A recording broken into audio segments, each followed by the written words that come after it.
Poirot et Hastings regagnent Londres. Et c'est au dîner qu'ils se retrouvent tous, en la compagnie de l'inspecteur-chef Japp. Poirot les informe sur la situation. Alors, qu'est-ce que vous dites de ça, inspecteur ?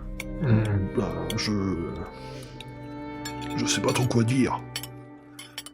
Vous êtes déjà confronté à ce genre d'affaires par le passé, Poirot ?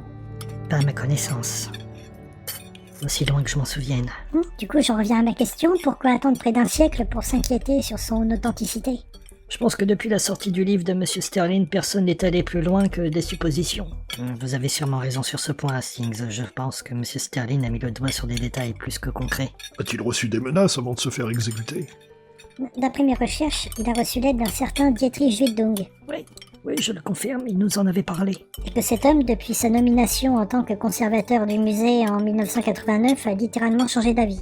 Oui, ça aussi, nous le savons, Miss Lemon. Oui, d'accord, ok, très bien, mais ce que vous ne savez sûrement pas, c'est que M. Sterling avait déjà reçu la visite de 2 émissaires de Berlin. D'après lui, des archéologues, mais bon, j'en doute, qui lui ont gentiment dit de mettre fin à ses recherches. Ah. Alors là, ça, je dois dire qu'effectivement, nous ne le savions pas. Mais comment vous avez su ça ? Sur son blog ? Là où il a mentionné votre nom, M. Poirot. Au fait, vous avez pu supprimer cette publication ? Oui, c'est bon, Poirot, je m'en suis chargé. Très bien. Vous devez rester sur vos gardes, Poirot, et vous deux aussi. Ces gens ne sont pas allés de main morte avec Sterling. Oui, certes, mais nous devons continuer notre enquête.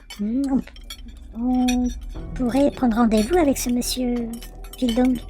Oui, on pourrait, mais pas en tant que détective. Eh bien, on n'a qu'à se faire passer pour des journalistes. On va lui envoyer un mail lui demandant une interview exclusive et là, nous verrons bien sa réaction. Oh, génial, Miss Lemon. Merci. Elle est géniale, cette idée, Poirot, qu'en dites-vous ? Oui. D'accord, mais il peut tout aussi bien refuser cette interview. Eh bien, ça nous prouvera que ce monsieur Wildung a des choses à cacher et qu'il n'est pas clair. Excusez-moi, je vais répondre.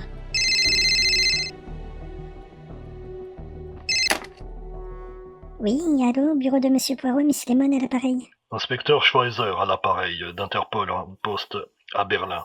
Je souhaiterais parler à Monsieur Hercule Poirot, s'il vous plaît. Très bien, ne quittez pas, je vous le passe. Monsieur Poirot, c'est pour vous un certain inspecteur Schweizer d'Interpol. Ah, très bien. Excusez-moi. Merci, Miss Lemon.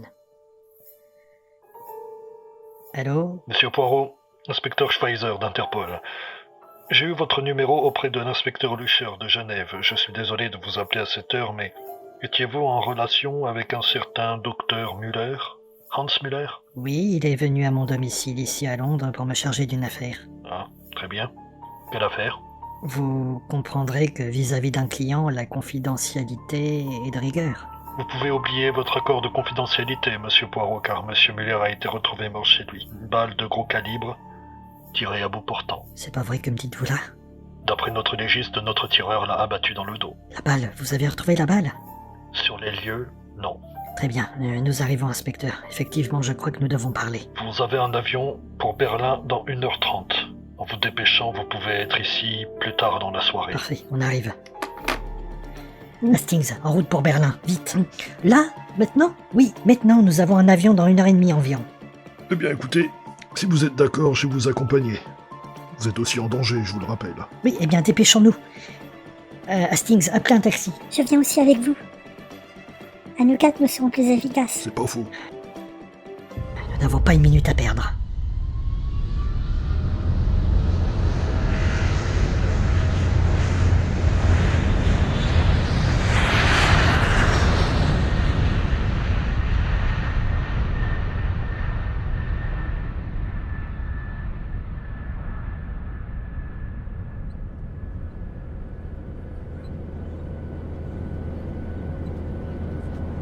Ladies and gentlemen, the captain has turned off the signal sign and you are free to move around the cabin. I'd like to remind you though, for your safety, please keep your seatbelt fastened. Whenever you do, remain in your seat. Excusez-moi, Hastings, je souhaiterais passer. Ah, oui. Allez, mon ami, attendez que je me pousse. Pardon, madame. Ah, mais faites attention. Je suis désolé. Oui, excusez-le. Excusez. Pardon. Vous n'êtes pas tout seul ici. S'il vous plaît. Merci. Excusez, je viens pas de place ici. Inspecteur Japp, il n'y a personne sur ce siège. Non, je suis bien tranquille ici. Ah, bah vous en avez de la chance. Là-bas, nous sommes serrés comme des sardines en boîte. Je voulais en profiter pour qu'on discute. J'imagine que vous voulez qu'on parle de ce que je vous ai raconté au téléphone. Oui, alors, qu'est-ce que c'est que cette histoire? Allez. Oui, c'est bon. Une fois que nous vous avons libéré de Monsieur Flageolet, j'ai tenu à appeler une équipe pour qu'ils viennent récupérer Tucker et l'autre personne qu'Hastings a immobilisé. Le corps ainsi que toutes les preuves matérielles reliées à cette affaire. L'équipe est bien arrivée sur place quand une autre est arrivée avec un document officiel comme quoi ils allaient prendre le site en charge. Qu'y avait-il sur ce document? Doucement, j'y arrive. Donc mon équipe a juste pu emmener Tucker, ainsi que l'autre personne, le cadavre et quelques babioles traînant sur la scène de crime. Mais ils n'ont pu mettre la main sur la seringue. Quoi? Vous vous souvenez, Flageolet vous plante la seringue. Miss Lemon la retire et la dépose dans un verre. Oui. Eh bien, ni le verre ni la seringue n'ont été retrouvés par mes hommes. Quant à l'autre équipe, ils sont partis aussi vite qu'ils sont venus. C'est très étrange. Ça. Quand j'ai interrogé le lieutenant Somers, celui qui a dirigé cette mission, la nature de ce fameux document, il m'a juste dit que ça lui paraissait très étrange car il était estampillé de l'OMS. Quoi? L'OMS? Qu'est-ce que l'Organisation mondiale de la santé vient faire là-dedans? Et vous croyez qu'ils me l'ont dit? Déjà que Somers était désarçonné, moi j'ai même cru à une blague. Et Brister a été retrouvé? Aucune trace. Nous avons lancé un avis de recherche international. Alors faites pas cette tête, Poirot. On finira par remettre la main sur lui. Ce n'est qu'une question de jour. Vous êtes optimiste. Je le sais. Mais du coup, pourquoi n'êtes-vous pas chargé de mener l'enquête pour le retrouver? Le commissaire a préféré envoyer l'inspecteur Parker. Il a jugé que j'étais trop impliqué dans cette histoire. Et depuis notre décoration, il me mange presque dans la main. Espérons que ça se repasse pas comme la dernière fois. Optimiste, Poirot. Optimiste.